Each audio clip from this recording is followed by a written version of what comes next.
नमस्कार दोस्त, मैं मनीष वर्मा। आप सभी का स्वागत है हमारे चैनल पे। आज की इस वीडियो में हम बात करने जा रहे हैं इंग्लिश सेमेस्टर 4 है, सेमेस्टर 3 के अंदर भी ये इंग्लिश है जिसका नाम है हमारा ट्रांसलेशन स्टडीज़। 100% पास होने के लिए आज मैं आपको इंपॉर्टेंट क्वेश्चन देने वाला हूँ। प्लीज़ इस वीडियो को एंड तक देखना, तो सब कुछ आपको समझ में आ जाएगा। सबसे पहले आपको मैं इसको फ्रंट पे लेकर चलता हूँ ताकि मैं आपको इंडेक्स से समझा सकूँ। ये दोस्तों इंपॉर्टेंट क्वेश्चन और आंसर्स की हमारे नोट्स हैं, ये BA प्रोग्राम और ऑनर्स दोनों के लिए, 3rd और 4th सेमेस्टर के लिए। तो इसी को मैं थोड़ा एक्सप्लेन करता हूँ आप सभी को।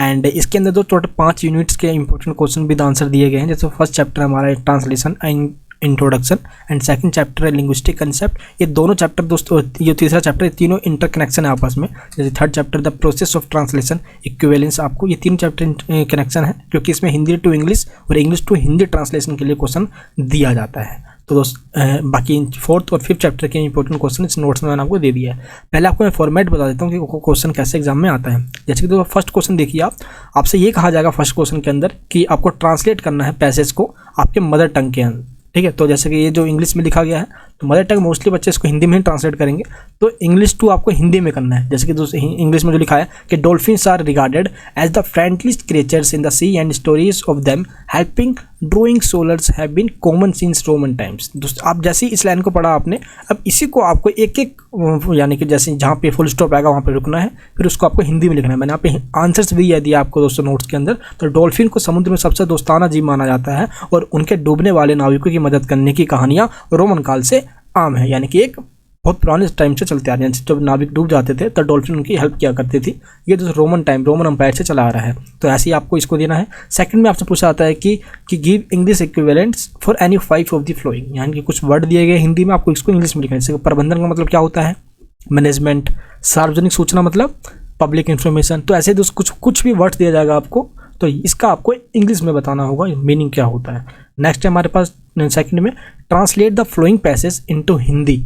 जैसे कि दोस्त ऊपर देखा हमने, सेम यहाँ पे भी वही क्वेश्चन आया हुआ है, बट यहाँ पे क्वेश्चन का फॉर्मेट बिल्कुल यानी कि पैसेज चेंज कर दिया गया है।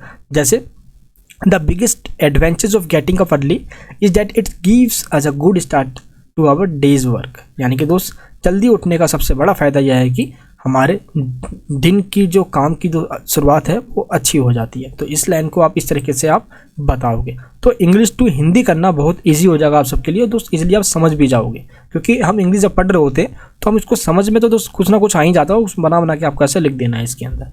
एंड जो इसके बाद जो क्वेश्चन आता है वो आता है कि give English equivalents of the following items and provide a brief explanation. दोस्त आपको जो मुहावरे दिए गए हैं आपको इसका इंग्लिश में मीनिंग बताना है तो आपको थोड़ा सा इसको एक्सप्लेन करना है। जैसे कि दोस्त अंत भला सब भला, अंधों में काना राजा, घर का वेदी लंका ढाए, गरजने वाले बरसते नहीं है। दोस्त इस तरीके से यहाँ पे कुछ मुहावरे दिए गए जैसे कि all is well that ends well. तो इस जो भी इसका मतलब मीनिंग है आपको वहाँ पे इंग्लिश मीनिंग बताना है, फिर तो छोटा सा इसको आपको एक्सप्लेन करना है। और सारे तरीके से मतलब कि जितने भी इसमें दिए गए हैं 5 जो उसका भी 4 आते हैं, कभी 5 आते हैं, तो इसमें थोड़े 4 दिए गए हैं, तो चारों पॉइंट्स को इसके अंदर आपको बताना है। थोड़ा सा आपको इसको एक्सप्लेन भी करना है कि क्लियर है यहाँ पे ये। चलिए नेक्स्ट क्वेश्चन जो आया आपके जो यहाँ पे 5 आपको कुछ वर्ड्स दिए गए हैं। यहाँ पे मेनली आपको 5 वर्ड्स में से आपको इंग्लिश में ट्रांसलेट करना है हमको। जैसे कि दोस्त न्यायपालिका यानी जुडिशरी हो गई, प्रस्ताव यानी प्रपोजल कह लो या ऑफर कह लो, ठीक है। शिक्षा शास्त्र यानी पेडागोगी हो गया दोस्त, पेडागोगी कोर्स भी होता है, पता होता है ना, पेडागोगी हो गया। जनगणना हो गया, जनगणना को हम सेंसस भी कहा करते हैं, है ना। एंड जो से विज्ञापन हो गया, एडवर्टीजमेंट हो गया। एंड यहाँ पे और क्या वर्ड है, आयात हो गया, इम्पोर्ट हो गया दोस्त। निधि हो गया, निधि मतलब यहाँ पे फंड यानी या संचित निधि होती है हमारे देश की, तो फंड हो गया। नियोक्ता यानी हो गया एम्प्लॉयर। तो इस तरीके से सारे वर्ड्स है, बट इसमें से आपको कोई से भी वर्ड में से 5 को ही इंग्लिश में आपको बताना है। तो यहाँ पे ये हो गया। एंड नेक्स्ट क्वेश्चन जो आता है हमारा translate the flowing passage into Hindi. फिर से दोस्तों एक पैसेज आया है जो कि आपको हिंदी में ट्रांसलेट करना है। ये भी पैसेज दोस्तों बहुत मस्त पैसेज है। जैसे क्या लिखा हुआ है यहाँ पे, everything is fine he thought, यानी कि सब कुछ सही है उसने सोचा। I am doing all right, मैं सब कुछ सही कर रहा हूँ। आई एम डूइंग नाइसली, है ना। I know my way home. अब दोस्त इसको हम बिल्कुल प्रॉपर वे में जब लिखेंगे तो सब ठीक है उसने सोचा, मैं ठीक कर रहा हूँ, मैं अच्छा कर रहा हूँ, मुझे अपना घर का रास्ता पता है। तो ये फुल स्टॉप तक जो मेन जो मैटर था हमारा वो मैंने आपको बताया। तो इसी तरीके से आपको पूरा देना है इसके अंदर। एक बार दोस्तों इस नोट्स को आप अच्छे से पूरा पढ़ लोगे, मैं सच बता रहा हूँ कि पेपर आपका बहुत अच्छा जाएगा। नेक्स्ट आपका क्वेश्चन क्या है कि translate the flowing passage into English. जैसे कि दोस्त यहाँ पे हिंदी में दिया गया आपको, अब आपको इसको इंग्लिश में ट्रांसलेट करना है। इसमें दोस्त आपको टेंस की बेसिक नॉलेज आपकी होनी चाहिए, टेंसेस और मोडाल्स की। टेंस में दोस्त आपके जैसे प्रेजेंट इंडेफिनिट टेंस से लेकर और फ्यूचर इंडेफिनिट टेंस तक पूरा आपको आना चाहिए। जो 12 टेंस है हमारे सारे, प्रेजेंट, पास्ट और फ्यूचर, टोटल जो हमारे 12 टाइप्स के होते हैं, 12 टाइप्स के, वो पता होना चाहिए, इजीली आप कर दोगे। उसके बाद दोस्तों जैसे मोडाल्स हो गया, can, could, should, have, must, need to, dare to, used to, how to, let, about to, ये सारे वर्ड अगर मोडाल्स आपको पता है तो इजीली आप इनको हैंडल कर लोगे और इसमें कोई बड़ी बात नहीं है। थोड़े बहुत जो वोकैबुलरी आप लगाओगे इसके अंदर वो नॉर्मली हम दोस्त आम बातचीत में यूज़ करते हैं वो भी आप इसमें यूज़ कर सकते हो। जैसे कि दोस्तों और परिवार से बेहतर अगर आपको कोई जानता है तो वो है गूगल। देखो तो कितना इजी लाइन है ये। अब इसको हम ट्रांसलेट करते हैं, यानी कि if anyone knows you better than friends and family it is Google. बिल्कुल इजी लैंग्वेज में है, कोई दिक्कत नहीं यहाँ पे। तो इस तरीके से आप कर दोगे। चलिए अब नेक्स्ट क्वेश्चन पे आते हैं हम। मैं दोस्तों आपको सिंपल एक फॉर्मेट बता देता हूँ जिसको आप कर लोगे।